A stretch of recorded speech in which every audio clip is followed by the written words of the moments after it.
Billy, once again, we are put in a spot where we have to make a video that, frankly, we really don't want to. This is the time of year that we'd love to be projecting who we might be facing in the playoffs, and it sure was looking like that was going to be a sure thing about a month ago. But the Wings have only won 2 of their last 10 games, including a brutal 7-game losing streak right in the middle of it. And now they're barely hanging on to the final wildcard spot. So today, we're going to go from the very top of the organization all the way to the bottom and see where we can find an opportunity for improvement, change, or maybe where we're good to go. So if we're starting from the top, let's start from the very top. How are you feeling about ownership this point in the year? I'm feeling totally fine. I know that it's a huge meme across the NHL, all over Twitter, everywhere you look on any of their social posts. It's the haha priority garbage patch put on the jersey, the garbage patch team or whatever they call it, the garbage patch kids, whatever it is. I get it. It's easy. It's fun. You can be upset about it all you want. I know that it sucks. I'm not happy about it by any means. It's not why we're losing. I'm just gonna throw it right into the garbage. The reason why we're losing. It's just, it doesn't make any sense. I believe in that as much as I do astrology. So anyone who doesn't believe in astrology but believes in this patch, I think you're just contradicting yourself. But how are you feeling about it? I think in sports, superstitions are strong with a lot of people. I'm not super strong with it, but I have my moments where I'll respect it in like a real spot where if I know it's going to bother someone who's playing or whatever, you won't mention something or whatever. I would like to believe everything you just said, but man, that's such a wild coincidence that things were looking really good. Correlation and then we causation, put the brand, Josh. I'm not even gonna say that it's because it's a garbage company. I don't really care about that, but we have wanted for so long to keep that jersey clean, and the moment it got put on there, obviously I'm aware it has nothing to do with it, but it's not a good look. It's not. It's not a great look for it to be the exact moment. So it is what it is. It's funny to make fun of it. I hate the patch. It doesn't matter what brand it was. I hate that there's a patch on the front of the jersey. I wish they would have done like the Tigers, put it on the sleeve. Yep. So when I'm looking at the jersey, it's fine. But on side angles, I'm still going to see your brand. I hate the patch. I hate it. I didn't think I would. I didn't think I'd care that much. I hate it. It moved the captaincy too. Like, It just felt like it was a little too much on top of that. Hated it. It's whatever. But a really nitpicky thing here, really, really nitpicky, when they moved it, due to the end of the wing, they have to move the letter up higher. So now part of the stitching of the letter is on that really nice Adidas texture that they have on the shoulders. You know what I'm talking about on the jerseys nowadays? Yeah, it's up on that. It looks bad. I saw it on Cop the other night. I was like, that A looks like super high up. It's over the texture. It's just bad. It's no good. So I guess technically speaking, I'm not feeling good about ownership right now because I really don't like this patch. In regards to the performance, nothing. I hate the patch. Yes. But stepping down to something more meaningful, let's talk about Steve Yzerman. And I've seen it in the Discord. I've seen it on Twitter. I've seen the comments. People are starting to bring up the name Yzerman as, hey, it's been 5 years. We're still struggling, whatever. First of all, 5 years is not a long time in hockey. No. And when it comes to development, it's a very small amount of time, especially if you consider the state of the team when you take it. And unless you're a new fan, the state of the team 5 years ago was one of the worst in history. Yep. So taking one of the worst teams in history and building from there, you can't expect to be a contender in 5 years. With that being said, I also recognize that Steve Yzerman is going to get a longer leash. Whether or not he deserves it's a different conversation. You can even touch on that if you want. But he is going to get a longer leash. So whether you like it or not, whether you love Yzerman, whether you're someone who thinks you should have that long leash, he is going to get a longer leash because of his name. His history with the city, but also he has proven himself at this job elsewhere. So he has the combination of doing this exact job successfully in Tampa, and his name is Steve Yzerman, and he brought this city a ton of success. So you might be looking at the job's done when he says he's done for him for quite some time. I don't see a world where you see a headline that says Steve Yzerman was fired and we're hiring some dude you've never heard of. Yeah. I think to many people will just be labeled a Steve apologist for multiple reasons. Falling down in the draft every year. What was it, like the 5 years that he's drafted now? Like no team is dropped further, like is a total number of And spots. like total spots or something like that. Yeah. That's absolutely ridiculous. And the players that he has found so far have performed. Like, let's not just completely disregard what Sider and Raymond have become in their short careers and how bright their future still can be. But I don't care that people want it now. I really don't. I went into this season, I should say, saying I want to play meaningful hockey games later in the year. And quite literally, we're in that spot. These games are meaningful.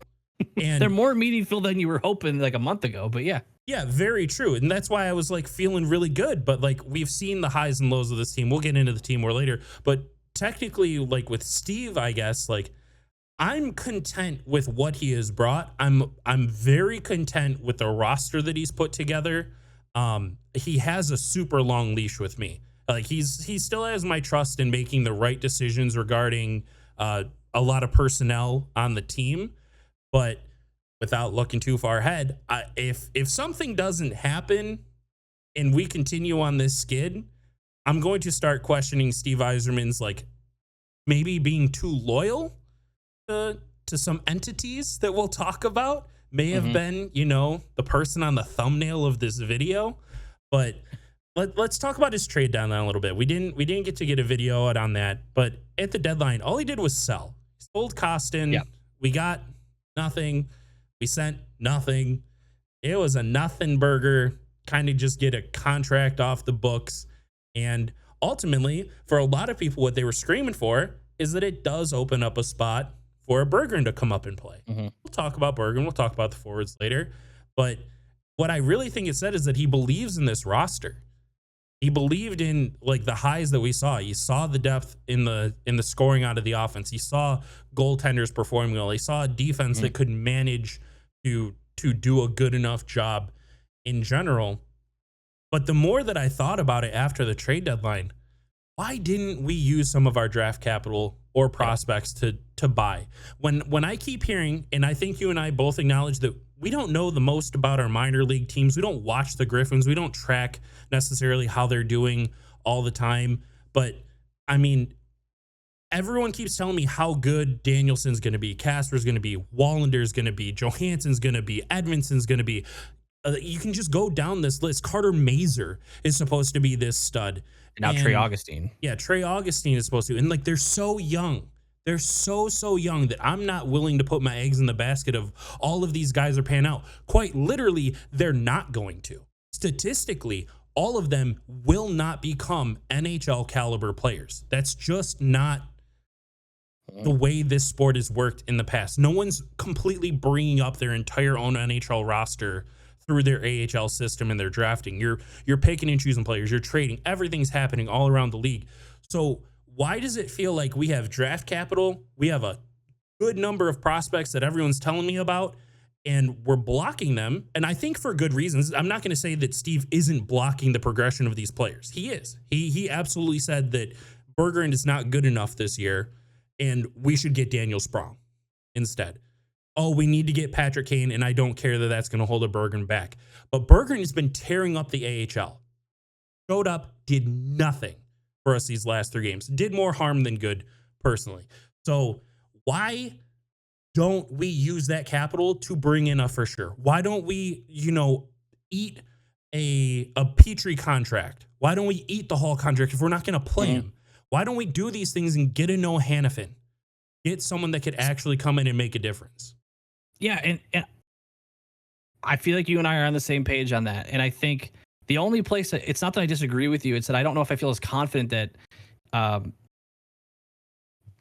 last year at the deadline he sold a clear show of this is not the roster. I supported this that. Year you could make the argument that, like you said, that he trusts this roster by not doing anything.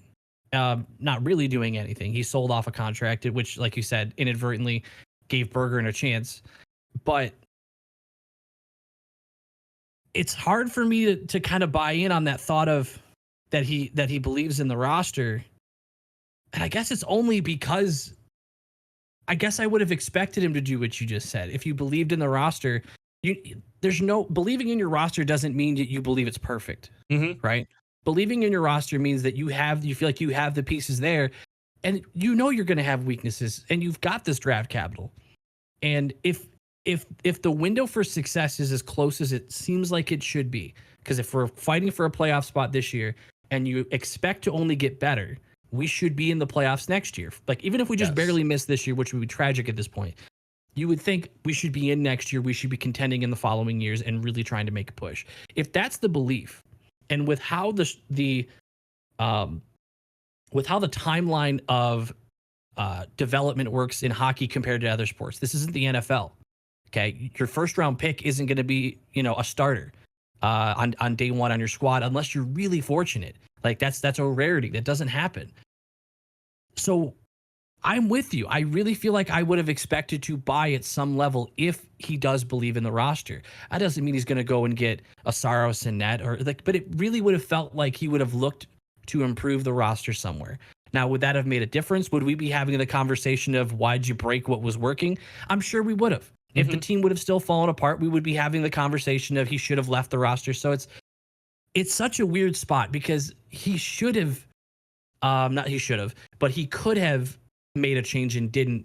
So I'm with you that he probably believes in this roster, but then what happened, which we'll get into as we look in the players, but it feels like it hit a wall. It fell apart so quickly and suddenly that, and it can't be blamed on Yzerman. Yzerman doesn't have an effect necessarily on the immediate performance day to day. He provides the long-term trajectory and opportunity for everyone who's working under it, whether it be coaching, the assistant coaching, the players, and everything in between. So a sudden collapse mid-season, I can't point at Yzerman because look at what it was beforehand. Yep. But what can we point at? The day to day, which is where we're going to probably spend a little bit of extra time. I don't want to say it. Like it feels bad, but it's the highlight. It feels like if you really go the through thumbnail. all of this, it's a thumbnail. It really comes down, and the one last thing I want to say on Steve is that we aren't one player away. We aren't a Noah Hannafin away from winning 4 of those games, right? Like we're not just that one deal away from saving all of it. So it's really not Steve's. And got to talk about the coaching. The coaching it's a tough topic because there's so much about the coaching we don't know. And I feel like the both of us have tried to really not be those people who just talk out of our asses and just kind of say that this needs to be done. He's not doing this. He needs to do this because we don't know. That's why we're doing this and not what he's doing. And For now, isn't really giving me any reason to believe that he has a plan. And I know it's not the order we have it written, but I told you my biggest issue, and I've mentioned this in plenty of videos where the thing, it started as confusing, then it was concerning, and now I'm getting pissed. How do we not have structured lines this far into the season? I've said this in the other ones as well. I don't know if the strats have changed. I don't know. Sports modernized in a million different ways. And I gave maybe a little bit of benefit of the doubt. Maybe this is the new normal. Well, we did a little bit of research. We didn't dig to the deepest depths to see what every team was doing, but we were curious if every team is this confused about who's on their second and third line and who plays where. Do you want to give what you came across just to kind of... Yeah, so we looked at the Canes, the Bolts, and the Rangers. I would say those are the 3 powerhouses in the East right now. All made I think most made some level of like a deal at the deadline to get better. And basically what we found is that with the Canes, their top 6, the Rangers, their top 6 never change. Their top 6 are just locked in. And then their bottom 6, 3 of them are locked in. So they just have 3 wingers that are kind of like rotating around. And to be honest with you, like the games that we saw, it felt like it was actually like a cycle each time. Like each guy was getting a shot at the third line left wing spot, and it wasn't like, oh, this guy must just be doing better. They were actually Right. cycling it. With the Bolts, there was a little more shuffling. It was more like pairs, and they were trying to find like the winger that was gonna to go better with their top lines. But then their defense stayed incredibly consistent. I don't remember much about the Rangers defense. And then you had the Canes, who I think the Gensel trade started to shuffle some things up. It looked like Teravainen got hurt in there too. He got taken out. So it wasn't necessarily, I think, the best sample for us to look at that. But I mean, I want to use the Rangers. And I want to talk about my biggest gripe with the coaching, and I think it plays into them pretty well. Guys, watch a Rangers game. I urge you to find, and they're on national all the time. They're the New York Rangers. They're going to find their primetime games. You can watch them on a weekend. Watch them play. Their power play is meticulous. It is literally taking everything that is given to them in PKs. It would be a nightmare. I know that we talk about it like with offensive and defensive coordinators in the NFL all the time. You hear like, oh, that guy's he's going to ruin your day. He's going to give them fits. I guarantee you any PK coach that goes up against the Rangers is like, what are we supposed to do? It's like going against the Capitals in the past. What are you supposed to do? They have threats everywhere. Red Wings have threats everywhere. Let's make that very clear. But where they're placing each other and keeping like three options open in themselves for way to score, they do. Red Wings, for whatever reason, we try one thing the entire time, and it's find the bumper. Find the guy in the bumper. And I lost my mind in our watch along because on one of our power plays, I think it was against the Sabres, Raymond tried to take the spot of Dylan Larkin on it. In the entire power play that he was out there, he was completely rendered useless. It was no longer a 5-on-4. It just turned into a 4-on-4, and he looked clueless as to where he was. To me, coaching problem. And I don't mean this just with Derek Lalonde. We're talking about Tanguay as well. I know that when we talked about, oh, who should we possibly bring in if, you know, if you're going to get rid of him, do you just call up one of your assistants? Someone in our Discord said like, yeah, bring up Tanguay. I'm like, no, please, God, no. Tanguay would be the last person I wanted. I'd rather keep Lalonde. Keep Lalonde in the spot rather than move Tanguay there because that's the most stubborn, like, unchanging thing about this entire team. But months ago, with Lalonde specifically, I brought it up just a little bit. I threw the little seeded doubt that I had, and I said, I don't know if he fires the boys up.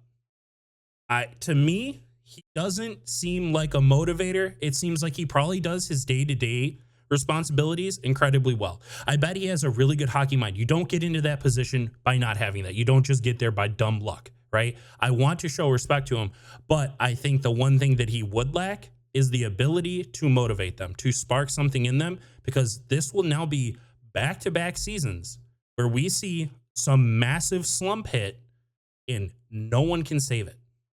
I know losing Dylan Larkin has to be missing a voice in that locker room. I'm sorry if you lose your captain, really sucks. I really understand. This team's played a lot of games without their captain this year. Yeah, you can't have this happen twice in a row. And at some point, you have to look at why is this happening? Like, what's not changing? If you're 0-7, what are you changing going into the 8th game? And us just taking out Daniel Sprong and putting in Jonathan Berggren and keeping the same 6 defensemen in the same pairs when you have a Justin Hull on a 3-year contract making moderate money. Too many people on Twitter are going crazy over him making over $3 million a year. It's really not that bad. I'll promise you. Look around the rest of the league. It's not that bad. You're looking for something to hate. How are we not putting Hull in?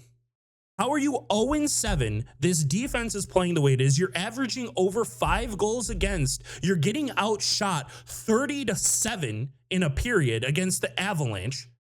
How are they not changing? How is Justin Hull not making his way in? We haven't seen that guy completely fail here. He was part of some of our really good streaks. He was part of our highs. He was playing. And for whatever reason, I don't know what it could possibly be. Is Justin Hull just a terrible person? Is he a terrible teammate? Why is Lalonde not doing it? And this is where you and I think, can come up pretty respectfully to Lalonde and say, we don't know. We don't know what happens behind closed doors, all those things. But it really starts to beg the question, how do you play so bad and keep Sherratt and Petrie together. I've been defending them all year. And I told you guys I was going to be really fair when they're good. I'm going to be really fair when they're bad. They're brutal. They are inexcusably bad together. I think in the first period of that Sabres game, they were out there for 4 goals. I know plus minus. We talked, it's not that important. Watch them, and this is what we always said when it comes to plus minus. You have to watch them to see how responsible they are. When both of them overcommit to one guy in the slot and leave a guy on the wing wide open, it's a problem. You can't play together. And I lean it more on Petrie than Sherratt from just watching them play together. Put Hall in, do something different, change something that you can hope for a better change rather than sitting there arms crossed and just staring. I'm tired of it. Like, I want some level of emotion. Maybe Dan Campbell spoiled me with having some level of like emotion and passion. And that's why I don't want to be too critical of Malone in this, is that he is the stereotypical NHL coach. He is meeting the standards of what every other coach just about always does. You see him cuss at the refs, you see him swear, you see him try to get the guys motivated, but for whatever reason, 2 years in a row now, we're dead in the water. Yeah, so a couple points to hit. I think the Sherratt Petrie thing is just as a little side note. I think it's a nice example of how that can be an understandable decision from Steve, because you can look back before knowing the future and you could see why that would make sense to try. You could look at their history. You could look at the in-depth stats that tell you a million things you probably didn't even know were being measured, and you could say this could work. And then when it doesn't, that's when you have to react, right? And we're not seeing that reaction.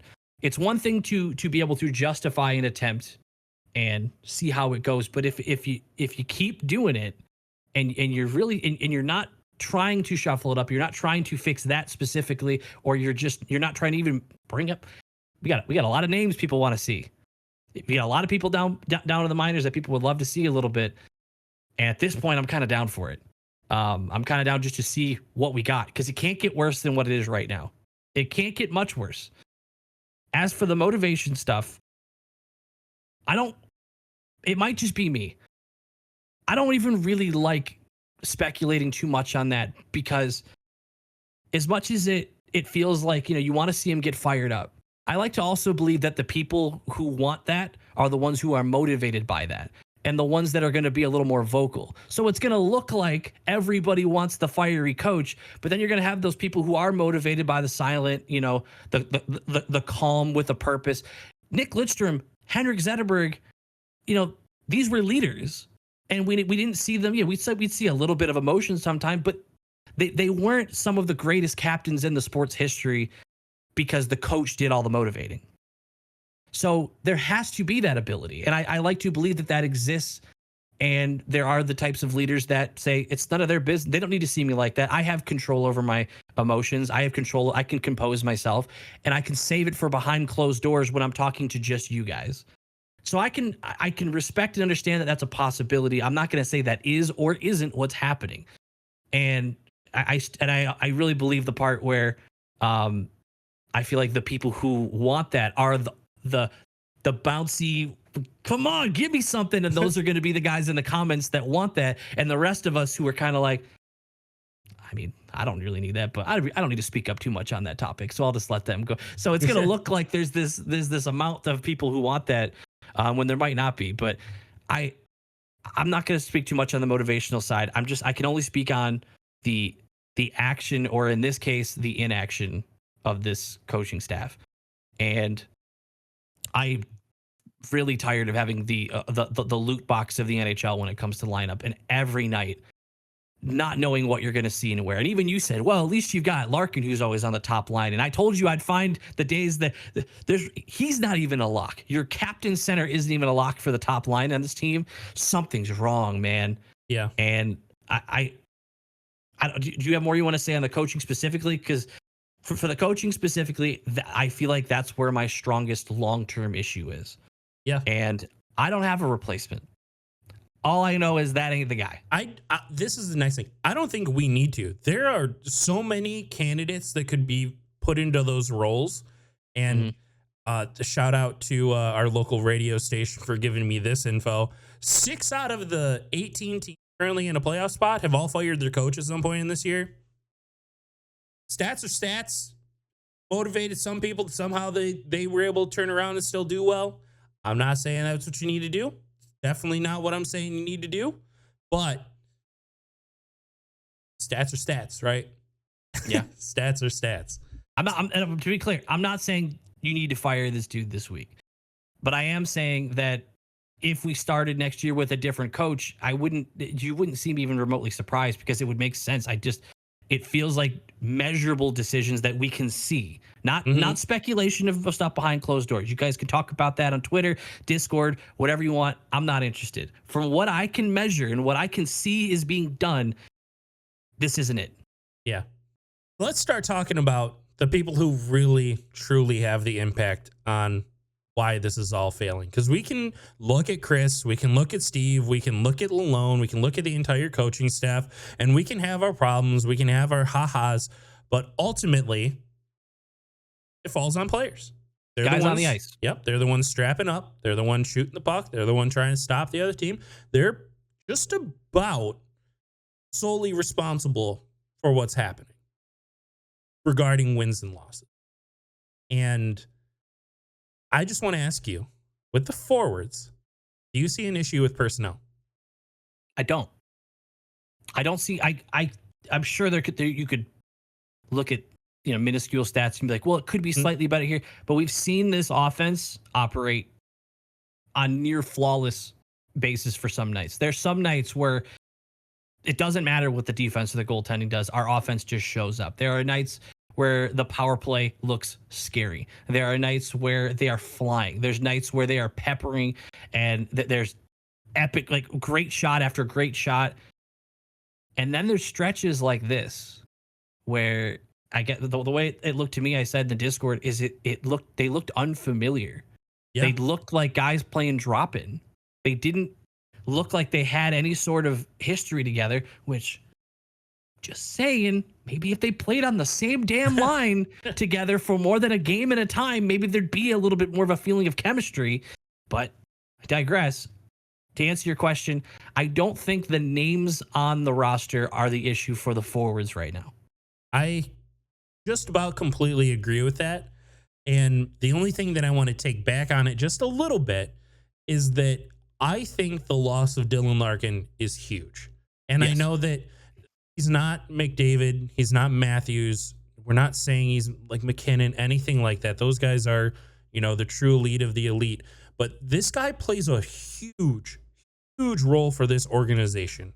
He's on the power play. He's on the PK. He plays number one center. He does everything you could ask him to. And what makes him special regarding this team is he's a driver. He drives play.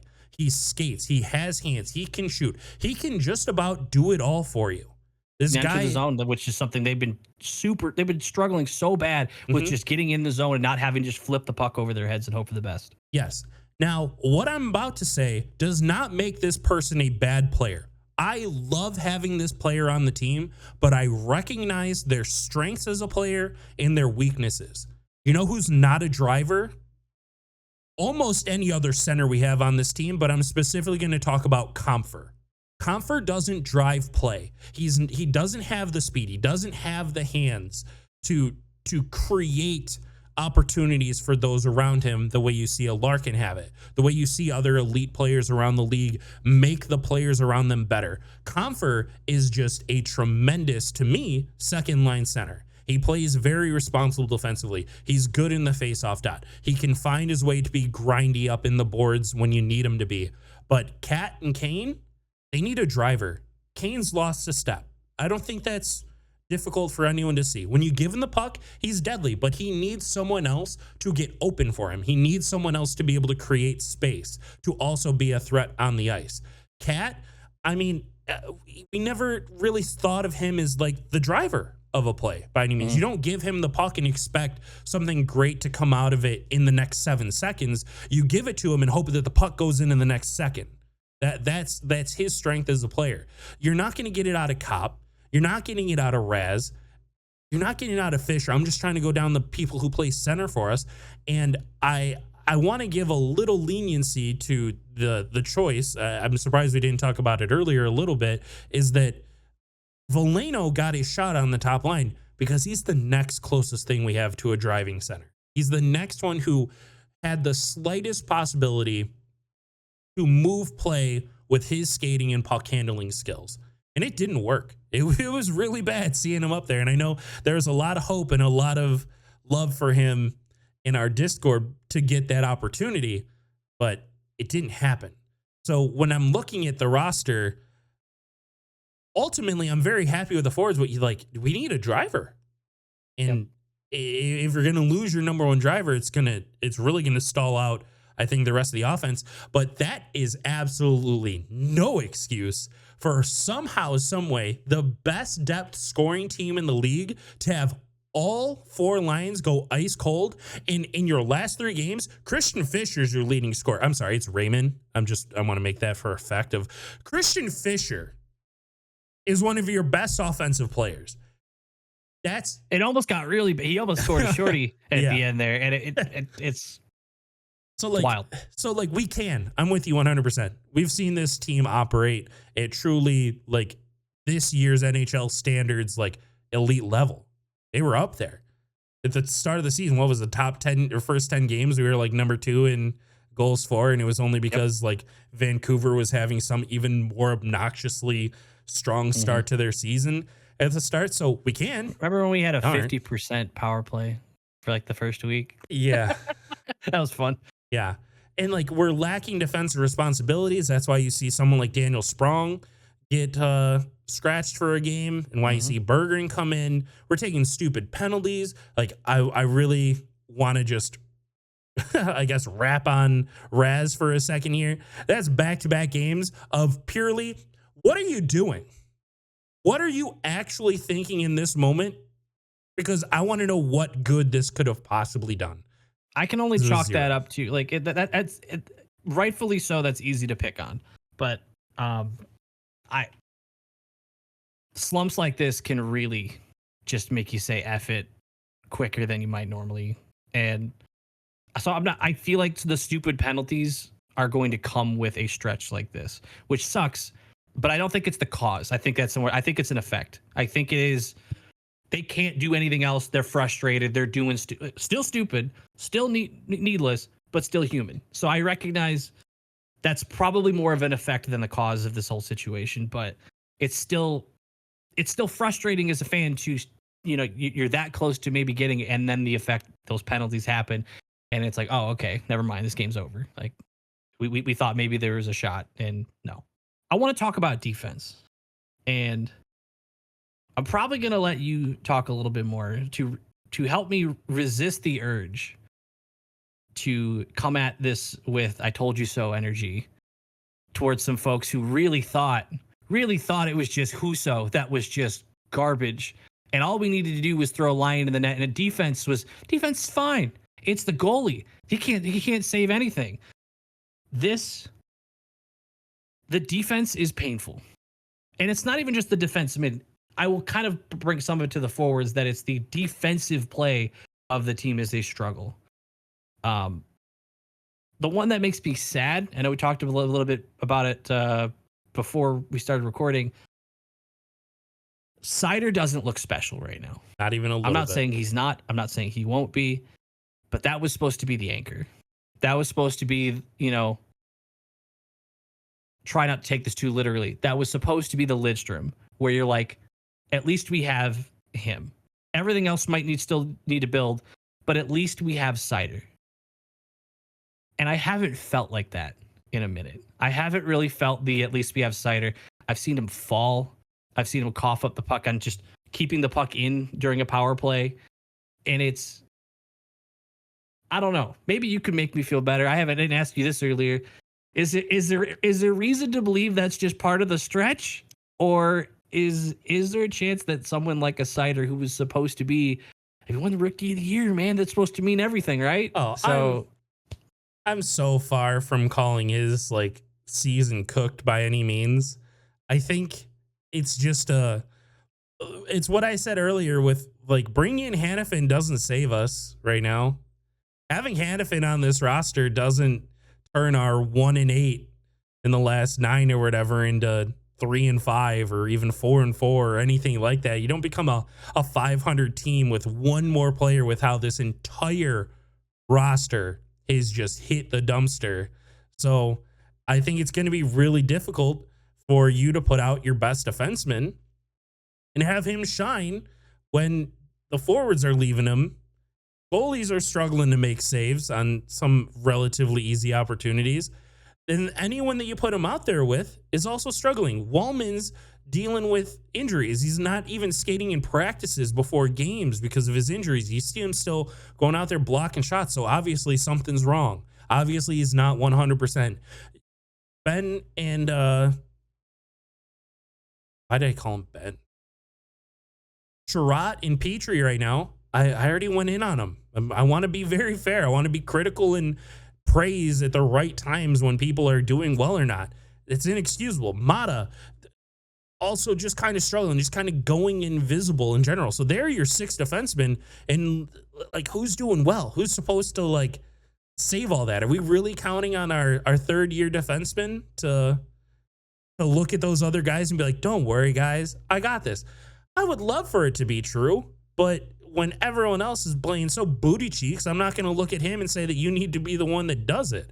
And the entire offense, we said this in the offseason and why we were getting some of the players that we were, like, your offensive rushes all start from the defensive zone. You know that. That was your responsibility. You knew how important just connecting on a basic pass was to your center, to your defensive partner, whoever it may be. The number of times that we're either just missing those blatantly easy passes, that's just unfixable. Like, if you're not going to do it, what are we supposed to do? What is the other person supposed to do to make that better? What is Lalone supposed to do to make sure you pass better? Yep. That you can't do it. And I'm thinking of one very specifically, and I know I'm going to pick on him again, but it's Petrie and Sherratt. Like, off a face-off, something happened where those two were in like the middle of the pack and leading a breakout that was going to lead to like a 4-on-2. Petrie needed to make a 15-foot pass. It was like face-off dot to maybe like hash mark distance. Okay, like far hash mark distance in the up the center.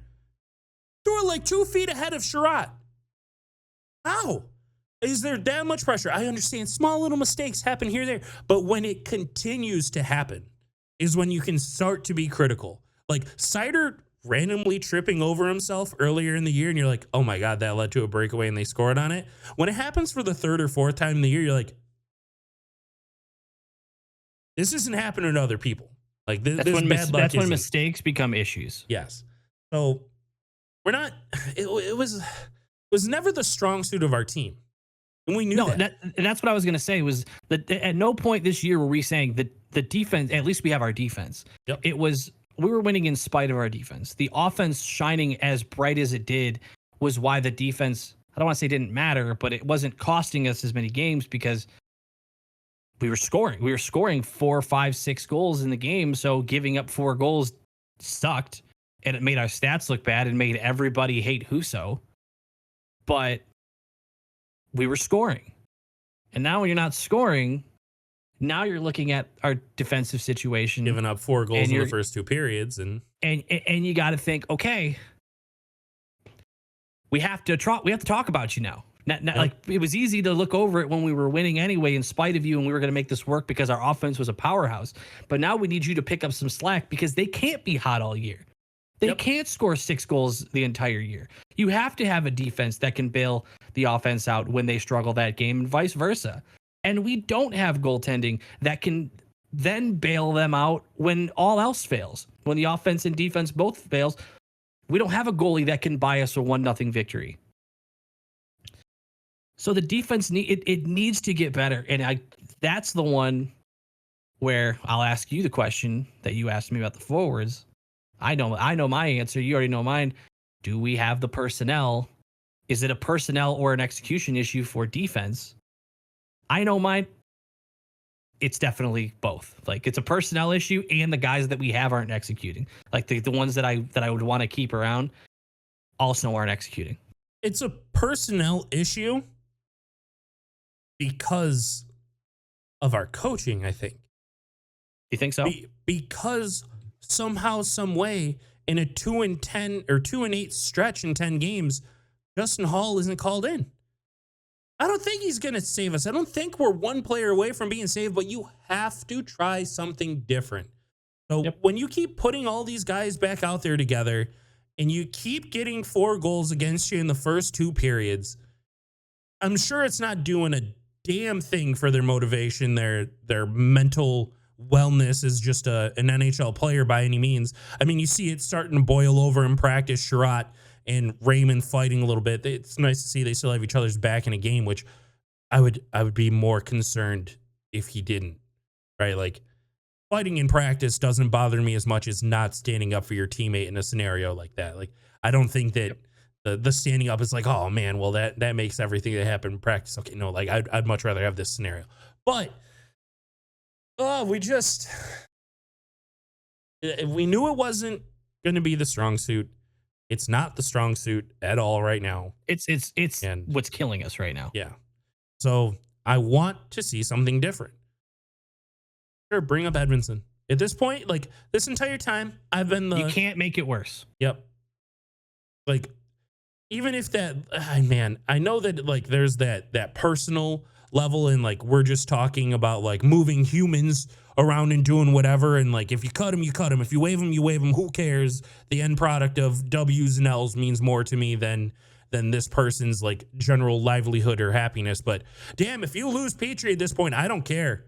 I don't care that his dad was the pitcher for the Tigers. It doesn't matter anymore. We're going to miss the playoffs. And if you're telling me we're going to miss the playoffs because we didn't want to hurt one grown man's feelings over him not performing well over a 3-week stretch, oh, well, that's the business. That's the business of it. So, man, let's just move on to goaltending, please. Like the coaching and the defense frustrate me the most. So let's just get to something that is, I think, a little more easy to talk about, a little easier to narrow down on what's going on with goalies. I do have bad news. Our goalies suck too. No, yeah. Well, you don't have. I think it's simple. I think it is. To answer the question to start, I don't think we have the goaltending personnel. Yeah. Even when they're at their best, what we individually projected them to be their best isn't sustainable. The best case scenario was that all 3 played at least a certain level where if they started to dip, you have 2 more that can step up.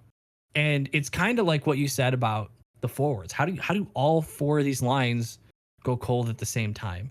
And you got 3 goalies that, admittedly, like the hopes weren't high for Reimer, but ended up performing a little better than I think anybody thought when the initial reactions came out to signing him.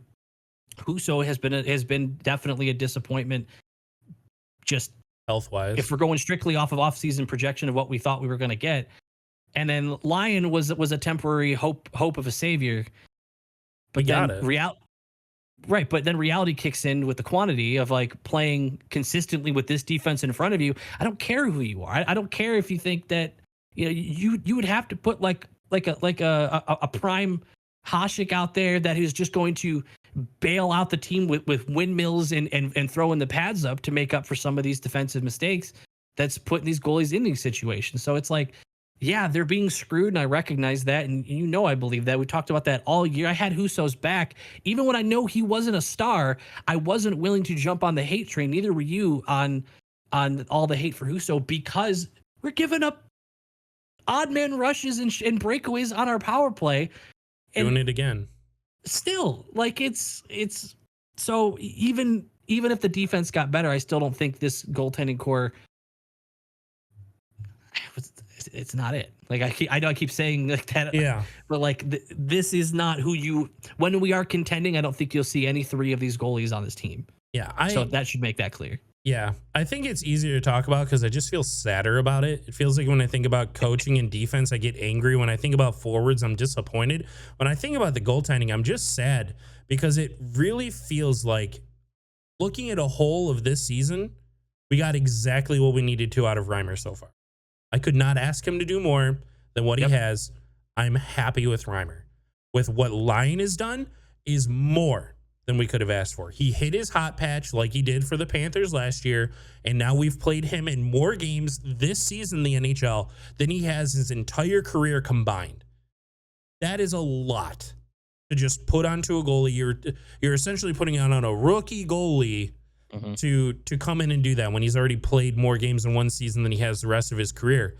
And then it makes me sad because Husso's just been hurt. And it's literally like the Mosley injury with the Lions where, he hurts his groin. He's out for what, a month and a half, almost 2 months, right? In like his Yep. first game back, it happens again. Yep. I don't think they've ever disclosed what the exact injury is, but for it to again be a lower body and it again look really similar to what happened before, that is so sad. It feels powerless because it feels like if we would have had a healthy Husso 8 games ago, it could be different because Yeah. Lyon has himself played bad. We have given up bad opportunities against him, but I think I've seen him slip in his own crease 3 times. Maybe that's fatigue. Maybe that's putting too much weight on his shoulders.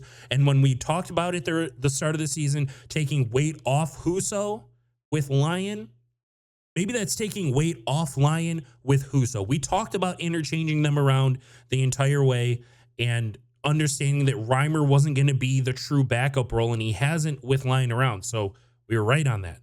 We knew Hmm. that we weren't going to get 30 games out of Reimer in a season. I think we're at maybe like 12 right now, maybe 12 to 15, something like that. And again, he's done everything we can or everything he can for us. And I'm very happy with him. Overall, I'm very happy with Lyon, but fact remains we made a workhorse out of a part-time goalie. And we're starting to see the effects of Yep. some weaker ones going in and other teams installing good strategies to score goals that we don't.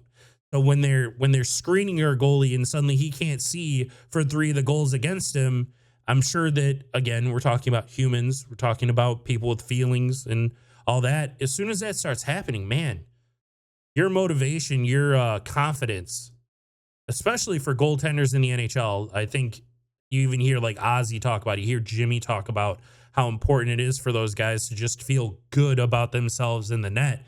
When that Yeah. starts to go away, it starts to just feel hopeless. And again, I'm just going to throw it back. One guy doesn't save the team. So even if we had a hot Lyon, we're not winning games when we only score 1 goal.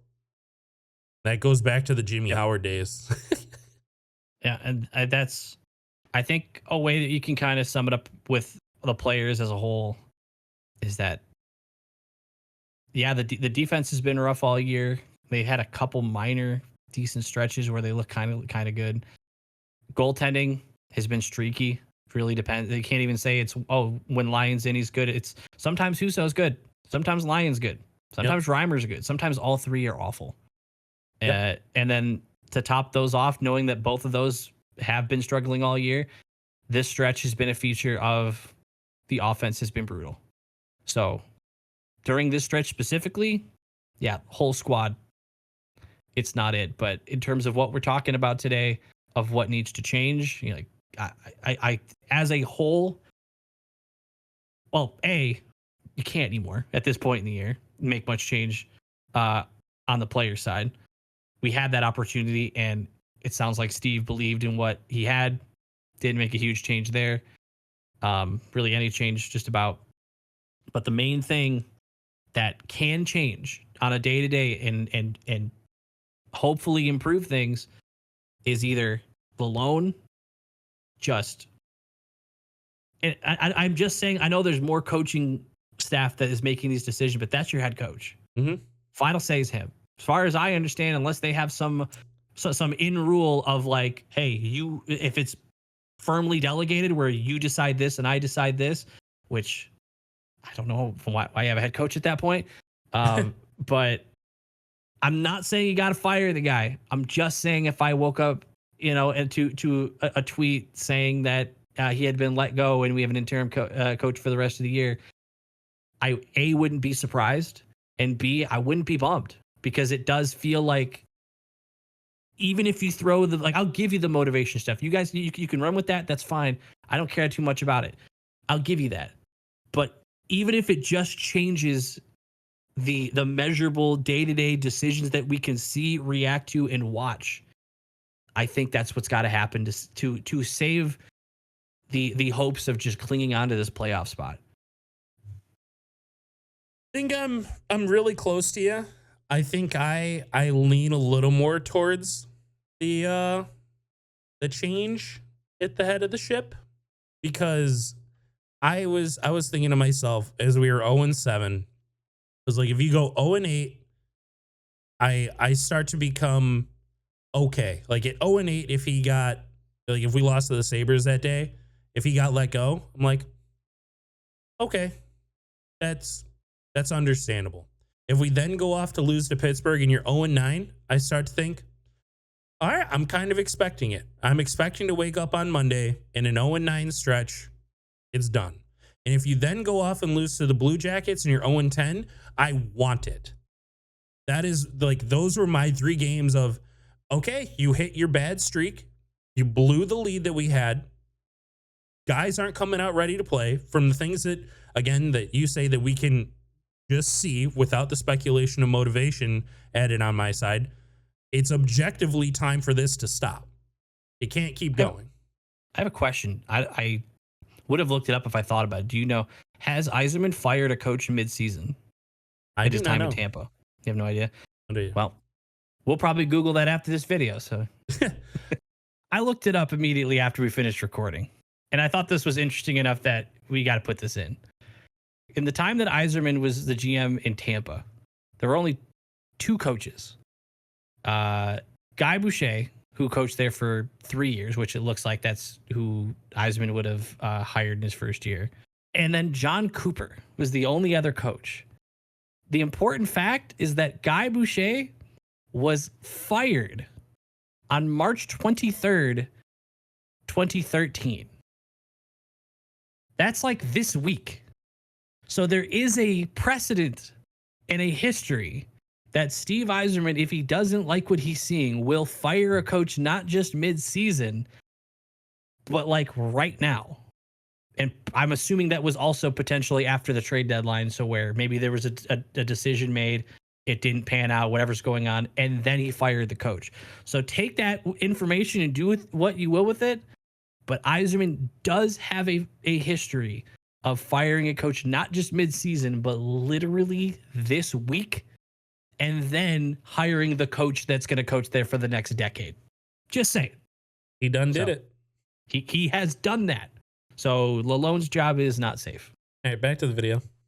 I want to make it clear, as much as the only reason why I'm not saying that I'm strong to fire the guy is because I don't have an answer. And I'd feel more confident saying get rid of this guy. I don't like saying get rid of this guy if my follow-up to who should replace him is, I don't know, figure it out. Because, like, I mean, I don't know. Like you said, it could end up being Tanguay or someone within the staff who just takes the spot.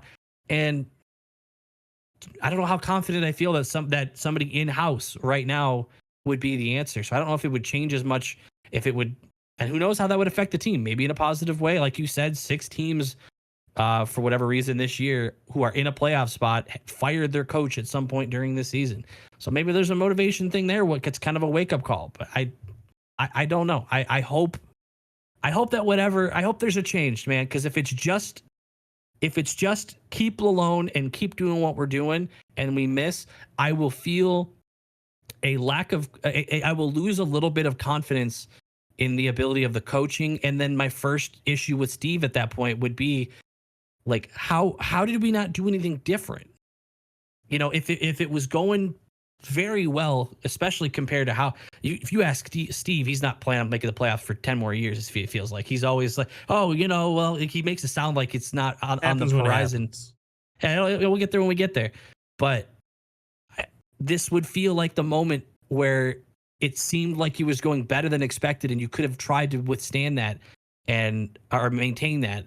And A, you didn't, and it fell. But B, what did you do when it fell?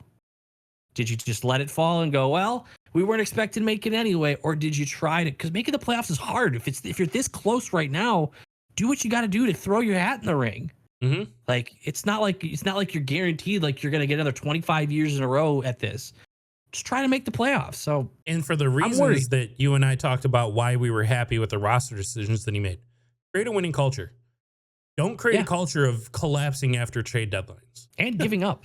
Because this is going to be 2 years in a row, and back-to-back years of collapses at the ends of seasons is too much for me. Like, the one is, oh man, that's bad. The second one is, I can't let this happen again. You are not getting the opportunity to do it. So I want to just put it out there. I got a hard number.